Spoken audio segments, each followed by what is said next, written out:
Would you please be upstanding for the salute to Commander Southwood?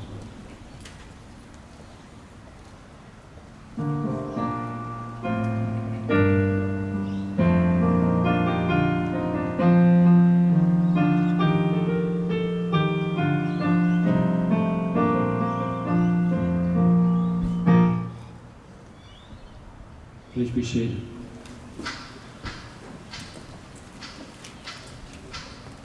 Would you please be upstanding for the arrival of Her Excellency the Governor and Professor Nemo.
Please be seated.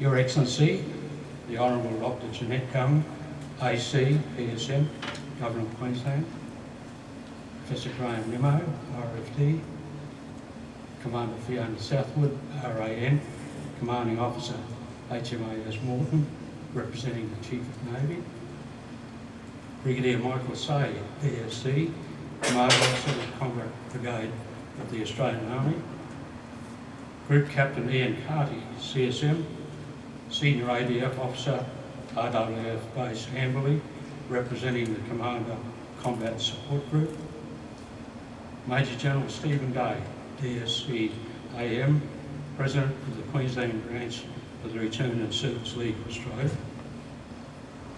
Lieutenant Colonel Tony Coyle, President of the United Service Club, Mrs Marion Burnham, representing the Honourable Annika Wells, Minister for Aged Care and Minister for Sport, and also the Federal Member for Lilly, Mrs Tara Hatzmalis, Deputy Commissioner for Veterans Affairs, the Commonwealth Government, Mr Bart Mellish, MP, Assistant Minister for Veterans Affairs, representing the Premier of Queensland, Mr Jimmy Sullivan, MP, State Member for Stafford, Councillor Fiona Hammond, Councillor for Marchant, representing the Lord Mayor of Brisbane.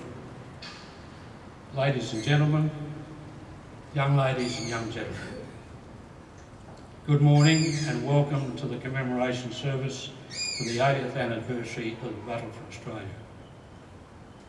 I have an apology from the Consul General of Papua New Guinea. He's not able to join us this morning. The following was written by the Greek statesman and soldier Pericles, who built the Acropolis. He was giving an ode to fallen soldiers, and I quote, "Each one has won a glorious grave, not that sepulchre of earth wherein they lie, but the living tomb of everlasting remembrance wherein their glory is enshrined. For the whole earth is the sepulchre of heroes. Monuments may rise and tablets be set up to them in their own land, but on far-off shores there is an abiding memorial that no pen or chisel has traced. It is graven not on stone or brass, but on the living hearts of humanity. Take these men for your example. Like them, remember that prosperity can be only for the free, that freedom is the sure possession of those alone who have the courage to defend it. End of quote. This morning, let us heed those 2,500 years old words of Pericles. I'll now ask the Craigsley State High School band to lead us in the hymn, Amazing Grace.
Please be seated.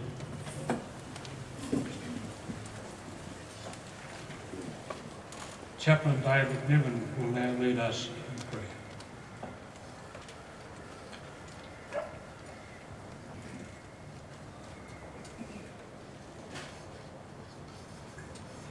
As I lead us in prayer, at the conclusion of the prayer, you'll see the words of the Lord's Prayer written in the order of service, and if you feel comfortable, please join me as we close the prayer with that prayer. Let us pray. Lord God, we acknowledge that it's difficult for us to imagine the fear that our nation faced when invasion seemed so imminent 80 years ago. During 1942, almost 18,500 Australian soldiers and nurses were captured when Singapore fell. Darwin, Broome, Townsville, Hall Island and Exmouth Gulf were bombed. Japanese forces were advancing towards Port Moresby. Their submarines attacked coastal shipping, shelled Sydney and launched midget submarines that entered the harbour. It's no wonder our people were fearful, for the threat was real and dire. It's therefore with deep gratitude that we thank you for the courage and sacrifice of all those who took part in that battle on land, on sea and in the air from 1942 to 1945, which led to victory and the opportunity for our nation to grow and prosper. So many lost their lives during the conflict. So many suffered physical and mental pain as a consequence of their involvement. So very few still survive. But today, we honour them and give thanks for their sacrifice and heroism. We thank you that by their sacrifice, we have continued to build a nation that values freedom, peace and hope. Since those dark days, we have not been threatened by invasion, but we have continued to be involved in conflicts in places like Korea, Borneo, Malaya, Vietnam, Iraq and Afghanistan, as well as in numerous peacekeeping and humanitarian aid operations. As a consequence, we have continued to suffer loss of life and physical and mental wounding of members of our Defence Force family. We honour those who have fallen in serving our nation, and we ask that those who continue to suffer may be helped, supported and encouraged by a grateful nation as they seek to recover from their traumas. In spite of the many challenges to our national security that exist today, we boldly pray that peace may prevail throughout our world. We're fully aware from recent experiences that war in distant lands can impact dramatically upon our own lives. We see the suffering of those whose countries are ravaged by war, and we long for peace. Please restrain the hand of those who seek to make war. Enlighten their thinking to seek peaceful solutions and move their hearts towards compassion, not conquest, so that the desire for peace overcomes a desire for war. We pray that our nation would experience good policy from all levels of government, so that all of those who call Australia home will be able to live peacefully, securely and hopefully, irrespective of their race or religion. May we all work together to unite in a common purpose, such as was exhibited in those dark days of 1942 when invasion threatened. We ask all of this and the unspoken requests of our own hearts in the name of Jesus, the Prince of Peace, who taught us to pray the words of the Lord's Prayer. Our Father, who art in heaven, hallowed be thy name. Thy kingdom come, thy will be done on earth as it is in heaven. Give us this day our daily bread, and forgive us our trespasses, as we forgive those who trespass against us. Lead us not into temptation, but deliver us from evil. For thine is the kingdom, the power and the glory, forever and ever. Amen.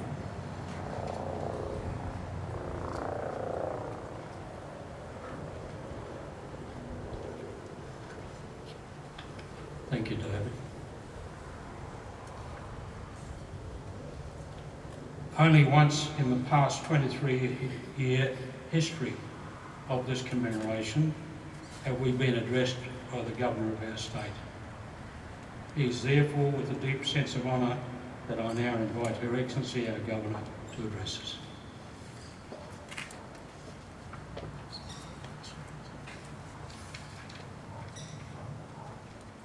I know you've gone through the dignitaries, but I actually think it's extremely important to note who is here today. Representing the Premier of Queensland and Minister for the Olympics, Mr Bart Mellish MP. Representing the Minister for Aged Care, Minister for Sport and Federal Member for Lily, Miss Marion Bernheim. Representing the Lord Mayor of Brisbane, Councillor for Marchant, Fiona Hammond. Member for Stafford, Mr Jimmy Sullivan, MP. Commander, 7th Combat Brigade, Australian Army, Brigadier Michael Say, DSC. representing Commander Combat Support Group, RAAF Base Amberley, Group Captain Ian Carty, CSM, representing the Chief of Navy, Commanding Officer HMAS Morton, Commander Fiona Southwood, RAN. Deputy Commissioner for Queensland, Department of Veterans Affairs, Ms Tara Hatzamalis. RSL Queensland State President, Major General Stephen Day, DSC-AM. President of the United Service Club of Queensland, Lieutenant Colonel Tony Coyle. Military veterans, serving personnel, distinguished guests, ladies and gentlemen, girls and boys.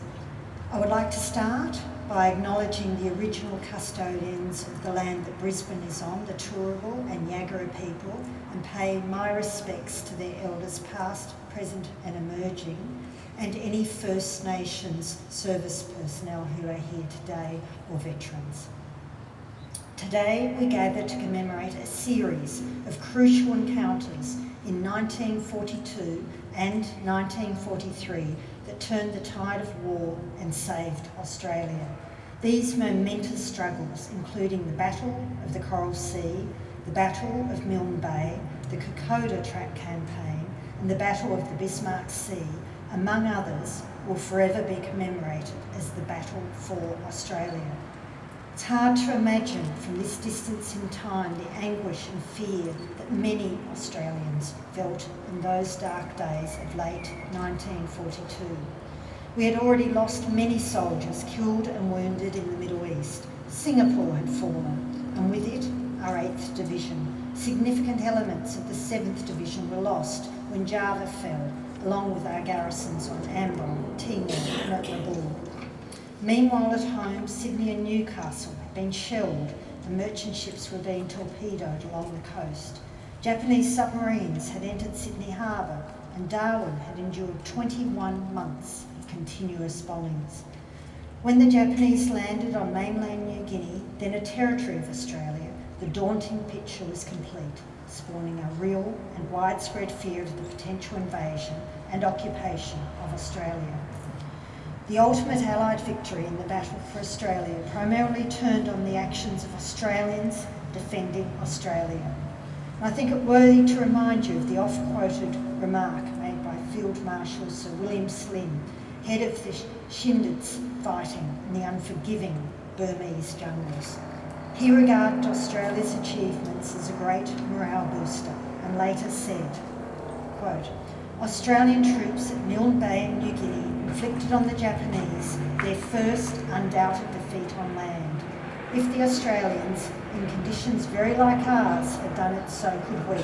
Some of us may forget that of all the Allies, it was the Australian soldiers who first broke the spell of the invincibility of the Japanese army. Those of us who are in Burma have cause to remember. End of quote. Today, we recognise the actions of those who served in the battle for Australia and honour their commitment and bravery, lest we forget.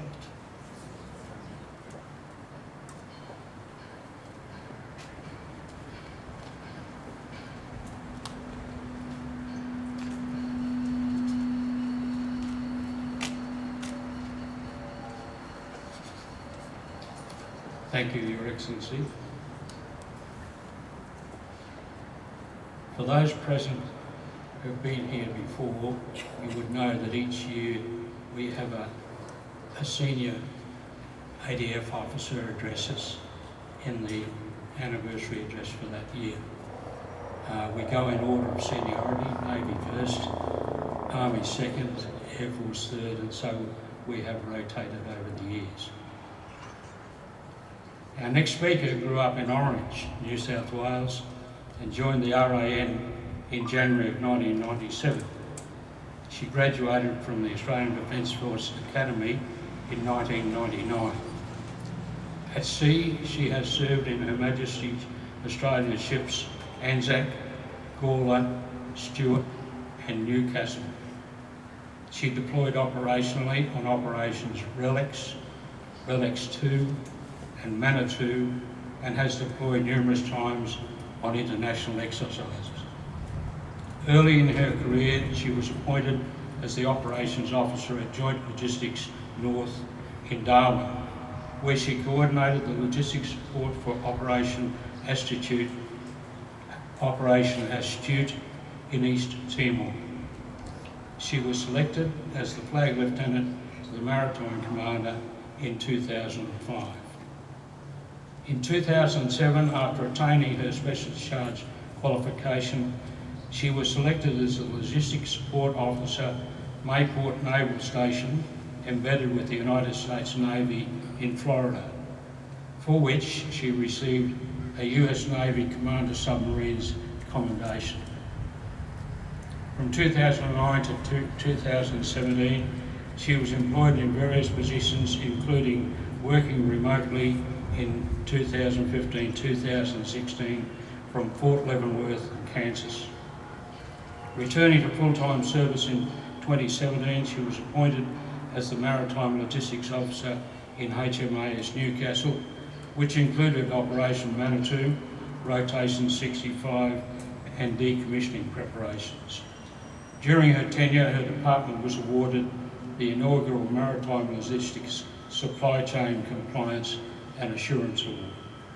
More recently, she has served in a number of shore-based positions, and in November last year, she assumed command of HMAS Morton and the Senior Naval Officer of South East Queensland. Representing the Chief of Navy, would you please welcome Commander Fiona Southwood, RAM.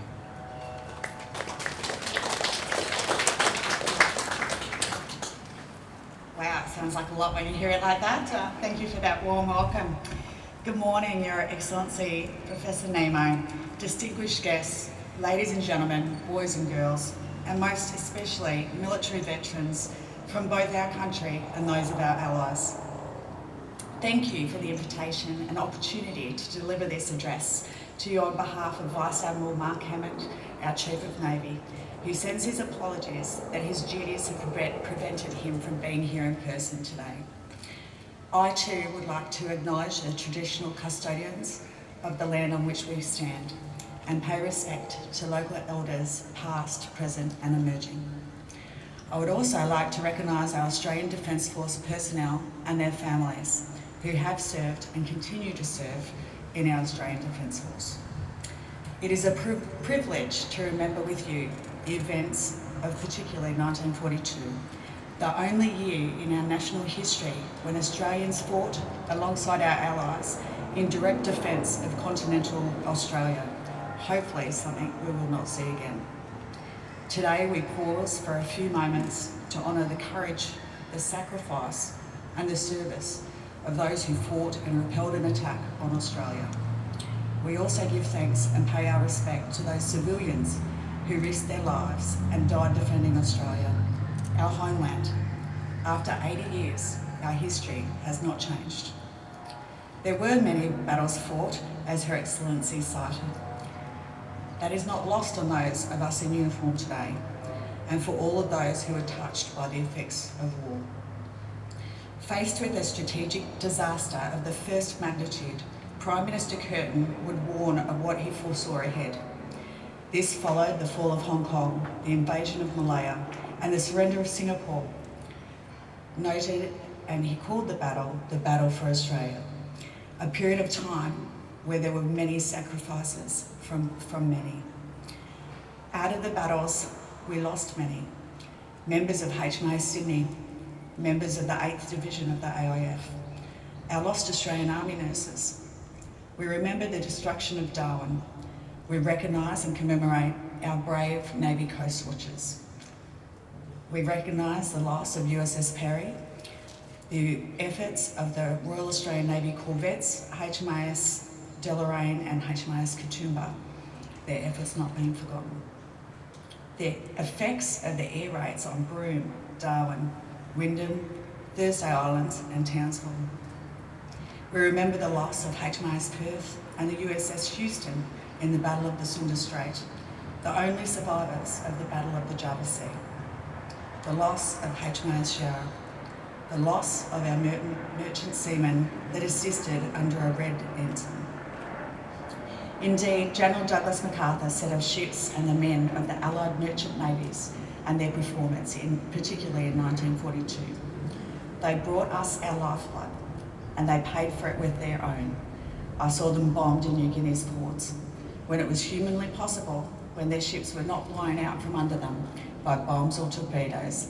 They delivered their cargoes to us that needed them so badly. The efficiency and the courage they displayed marked their conduct throughout the entire campaign in the Southwest Pacific area. They have contributed tremendously to our success, and I hold no branch in higher esteem than the Merchant Marines. We also remember the Battle of New Guinea, the loss of the Australian hospital ship Centaur, the Battle of the Bismarck Sea, the convoy to reinforce the New Guinea offensive, the efforts of our Navy codebreakers, both in Melbourne and overseas from Washington, and the efforts of our allied forces, which ultimately ended in the defeat of our enemy on the land, sea and air north of Australia.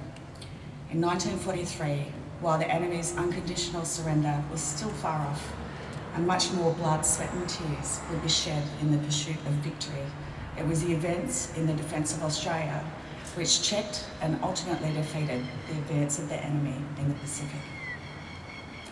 We remember those who suffered in prisoner of war camps and those that were liberated and returned home.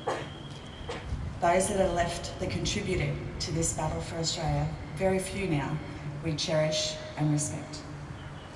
We honour the courage and tenacity of those who died fighting in the jungles of New Guinea and in its surrounding skies and seas.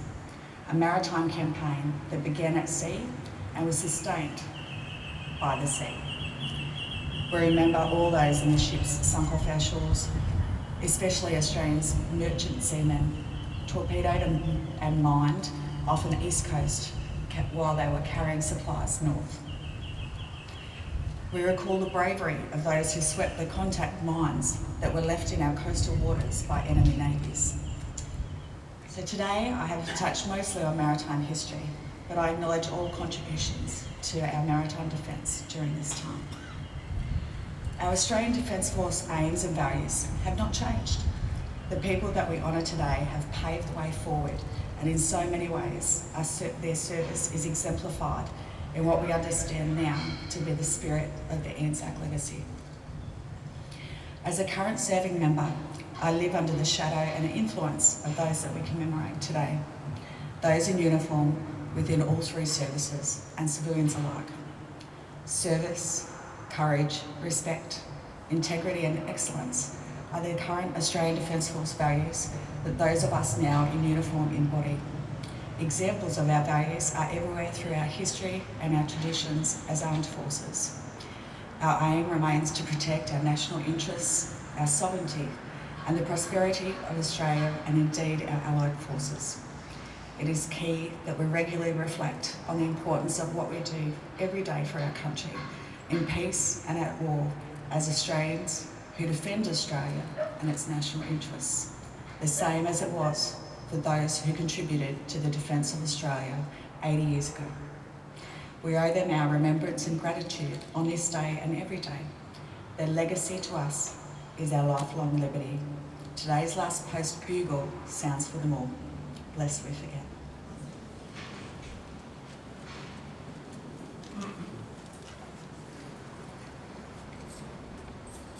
Thank you, Commander.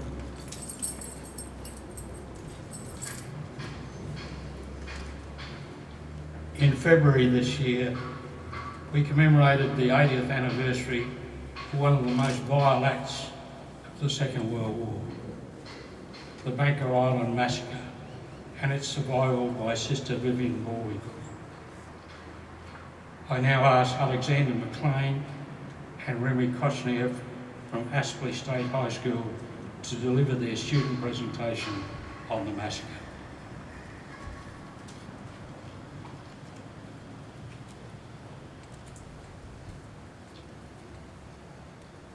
The commemoration of the end of a war serves as an opportunity for remembrances, for testimonials to soldiers winning battles despite overwhelming odds, for individual exploits of heroism and sacrifice, often rewarded with medals and monuments, for acknowledgement of the endurance and resolve of those captured and imprisoned in brutal conditions, for silent tribute to the young who go to war brimful of honour, often sadly never to return.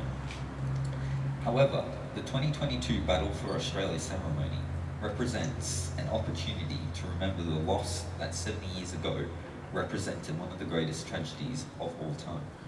The brutal murder of the innocent in rapid fire of war, and to acknowledge the victims of an ordeal so dark that the only light shed is these victims' own humanity and resolve, as occurred on the island of Bangka in the most brutal days of 1942. While thousands of Australians joined up in 1939 to 41 to defend hearth and home, to seek heroism and adventure in the Pacific as soldiers, sailors, pilots and ground crew, many joined a different corps, also seeking not to hurt, but to heal with the Australian Army Nursing Service.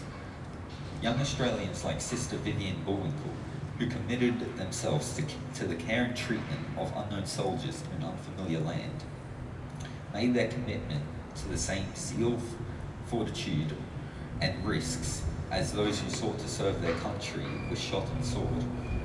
Nursing in the Pacific War would involve risk, danger, and courage as much as any other serviceman. And for the 22 young women on the morning of February 16, 1942, the darkest side of war was to become their horrible reality.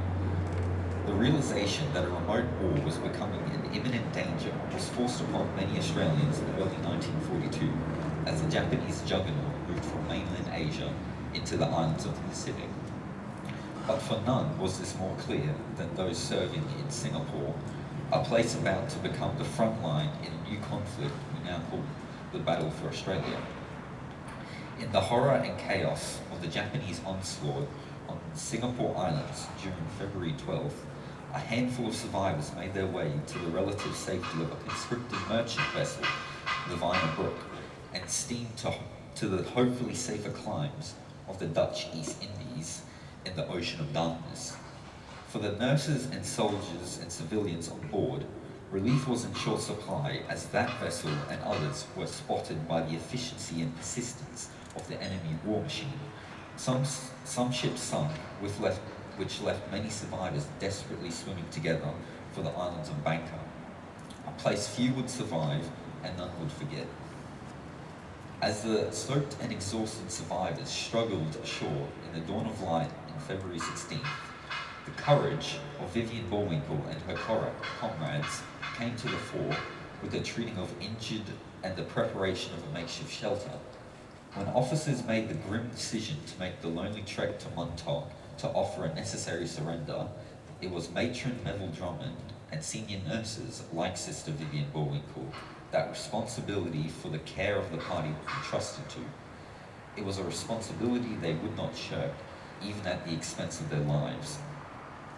With practicality, selflessness, and resolve expected of the most seasoned commander, it was Matron Drummond and Sister Vivian Bullwinkle and their colleagues who made the decision to send able-bodied civilians, women and children, away across the country to hopefully safer conditions. The thought that these nurses should also seek safety themselves was never considered, as the need to tend to the wounded was seen as more paramount.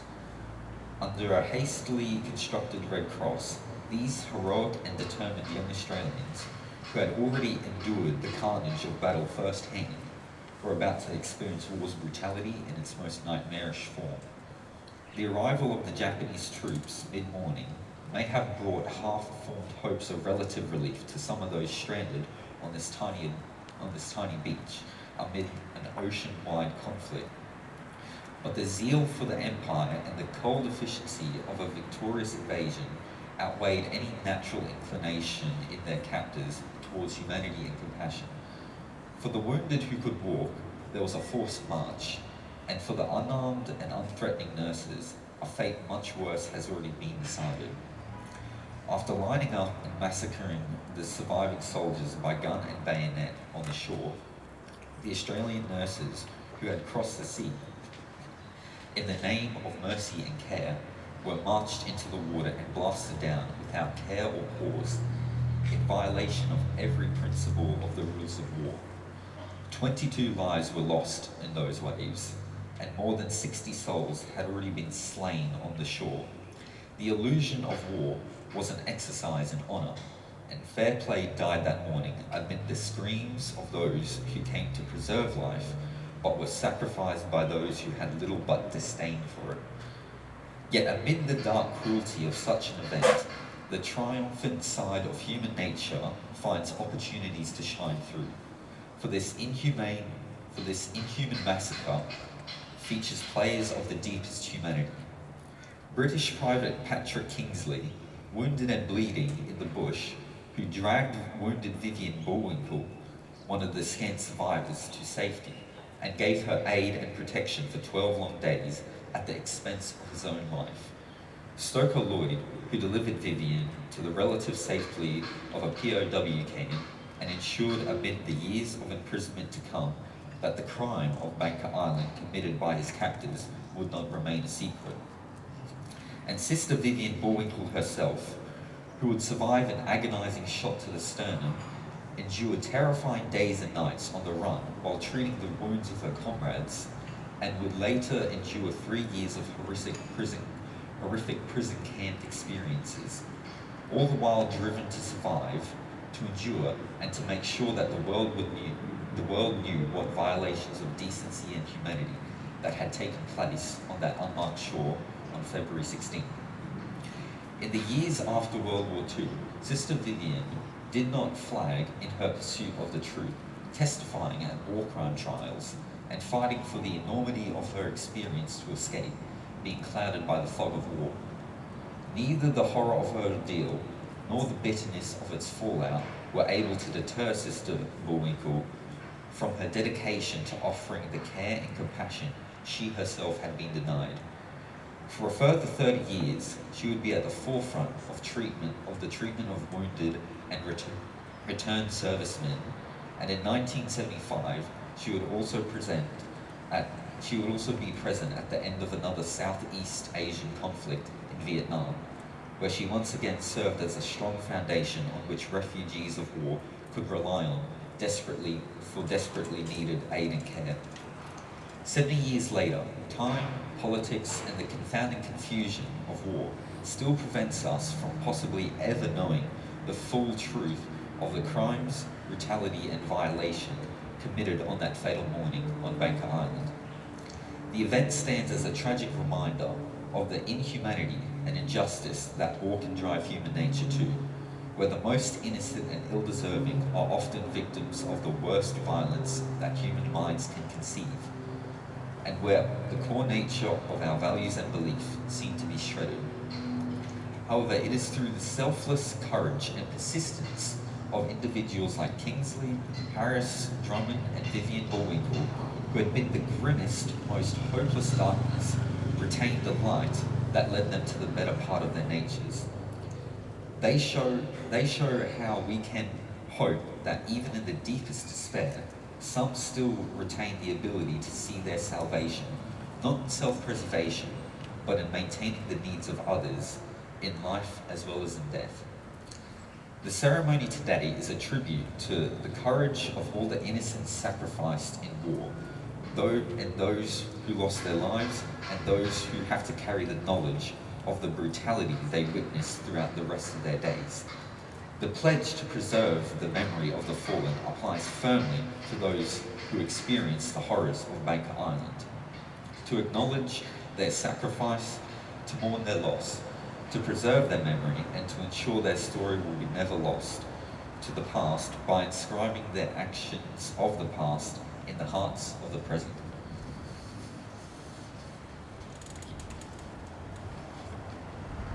Thank you. This is a poem in remembrance to the innocent lost on this distant shore. The waves are still where the anger once fell. The shores bear witness to the scene of strife. The moon shines down on a field unhollowed, where the lonely sisters lost their life.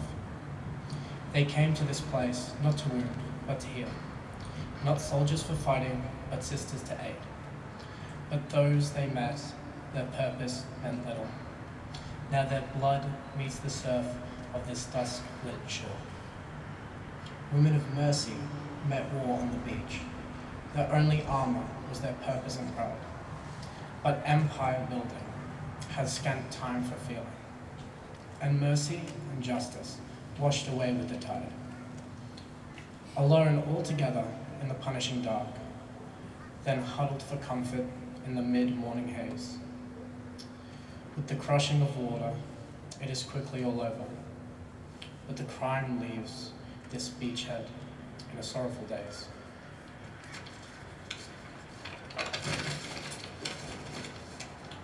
War makes men monsters, or the other way around. What war made this monster? What men cursed this ground? In the years that have passed, justice was meted. The campaign continues, that our conflicts may cease. But on this beach, in this moment, is captured forever the terrible crime of a war made on peace. Thank you.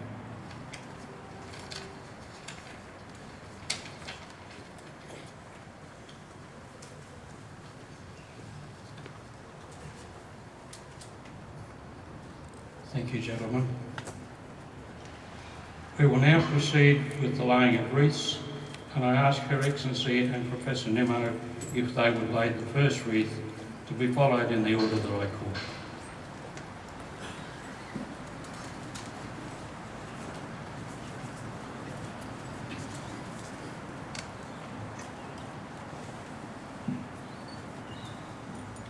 Commander Fiona Southwood, representing the Chief of Navy.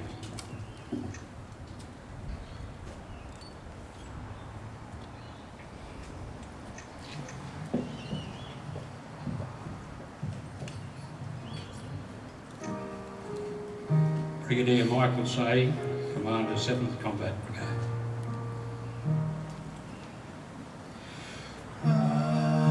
Abide with me, fast falls the eventide.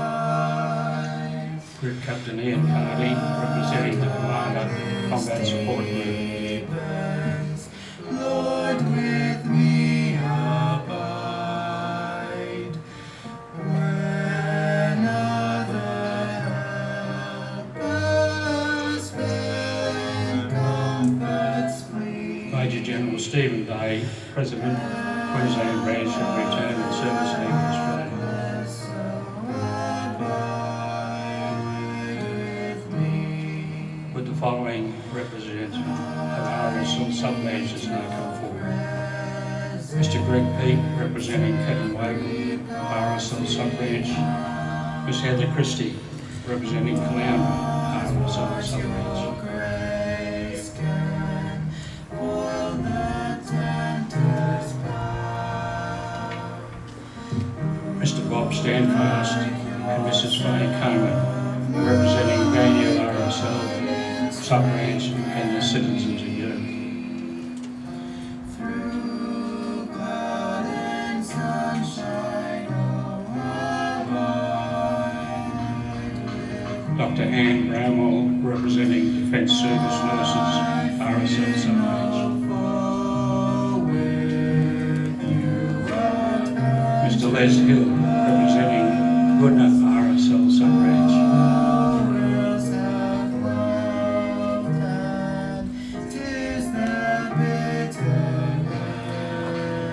Mrs Denise Busk, representing Defence Service Women's, RSL sub-branch.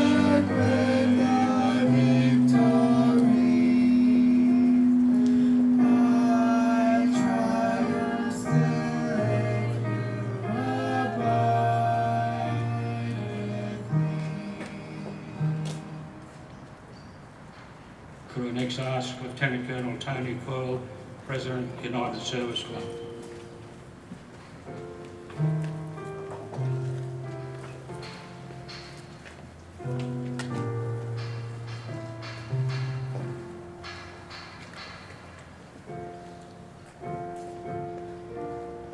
Ms Liz Grimes, representing the Royal Australian Navy Communications Branch Association for Queensland, and Mr Bob Bannon, representing the Sapper Association, Queensland.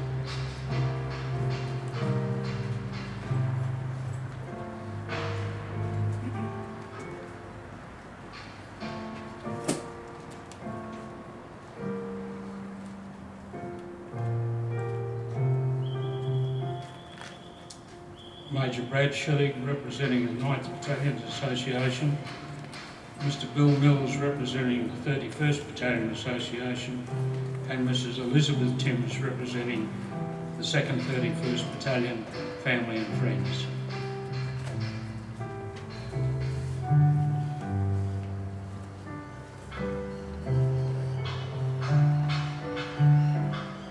Mr John Burgess ED, representing the Pine Rivers and Sandgate branch of the RAAF Association, and Mrs Jenny Gregory, President of the Australian War Widows, Queensland.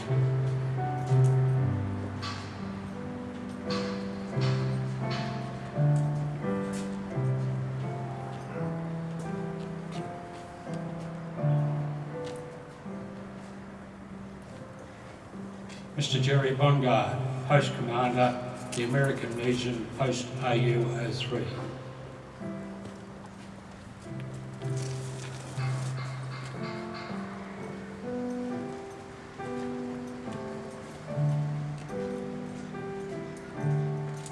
Miss Marion Burnham, representing the Honourable Annika Wells MP.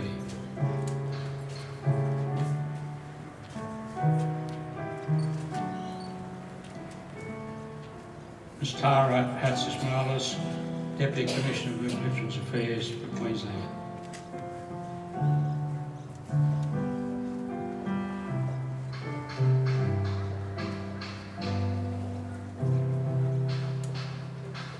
Could I call together Mr Bart Malish MP, representing the Premier of Queensland, and Mr Jimmy Sullivan MP, the member for Stafford.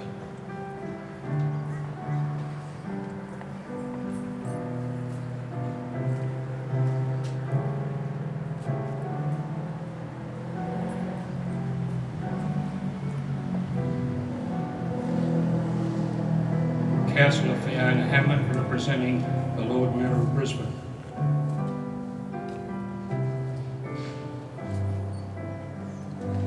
And could I now call Dr Betty Lee, author of Right Man, Right Place, Worst Time, on behalf of the Coast Watchers, and Ms Debbie Molinaro, representing her late father who served in New Guinea.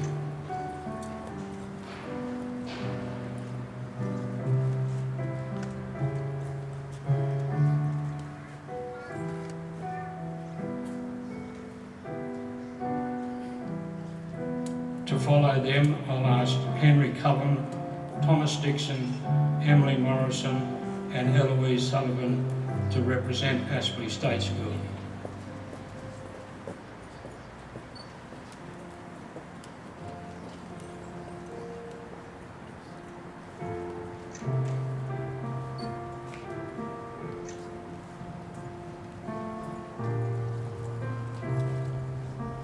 To follow them, could I call upon Molly Power and Madison McGregor, representing Aspley State High School.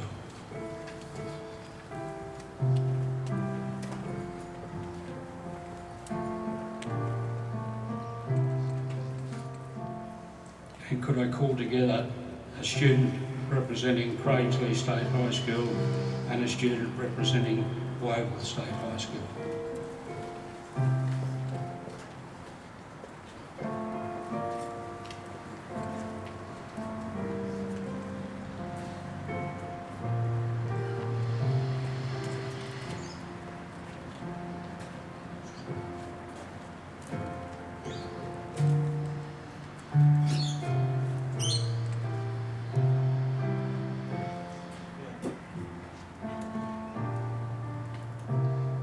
I've left somebody out and I apologise for that.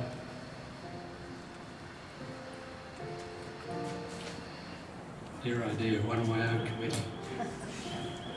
Mr Phil Ainsworth, President of the NGVR and PNGVR Ex-Members Association, accompanied by Mr Tony Bolton.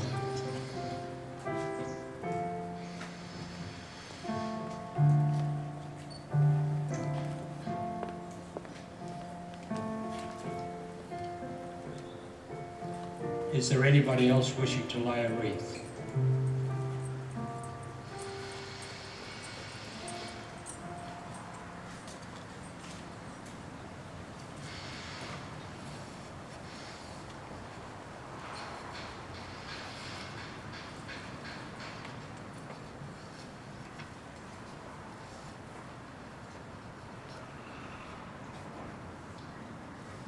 Unfortunately, this morning we lost our piper. He's been taken ill, so there'll be no piper's event. But could I please ask you to stand for the reciting of the ode by Georgia Jeffrey and Phoebe Morley from Wavell State High School, and please remain standing for the playing of the last post, a minute's silence and revelling.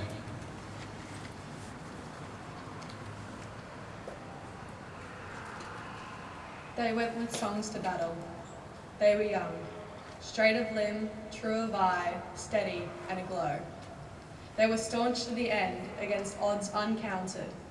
They fell with their faces to the foe.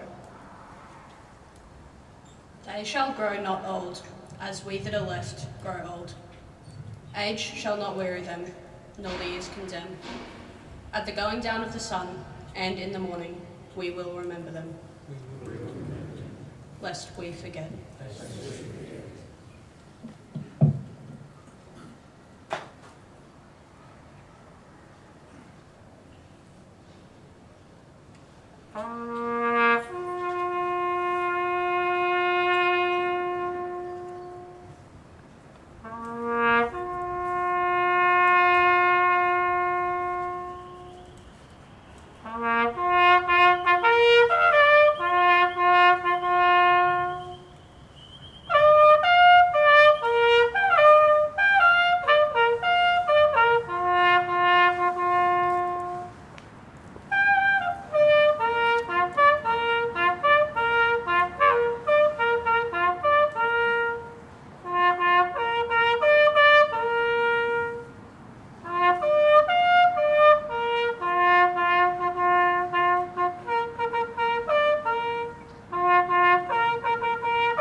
Please be seated.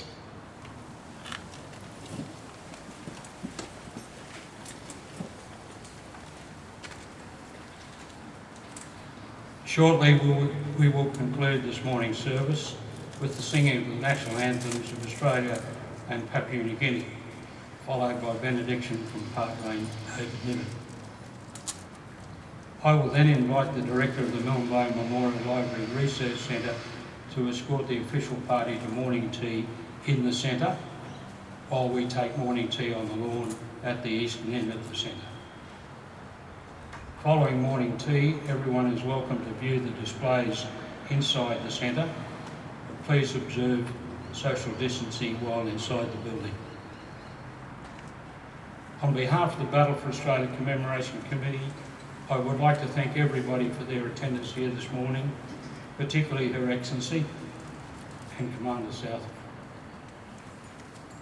I'd also like to thank the Craigsley State High School Band for their accompanying music. And I'd also like to make a special thank you, which I deem it a really honour and a privilege to do so. There's a young lady amongst us here this morning, and I'm not going to embarrass her by saying her name. She is a World War II veteran, as was her late husband, who fought in the Battle of Milne Bay. And if anybody present thought it was uncomfortable to get out of bed on a cool morning this morning, spare a thought for this young lady, for all she's been through. She is today, this year, 97 years old. I thank you. Would you please stand for the national anthems of Australia and Papua New Guinea?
Would you send us on our way?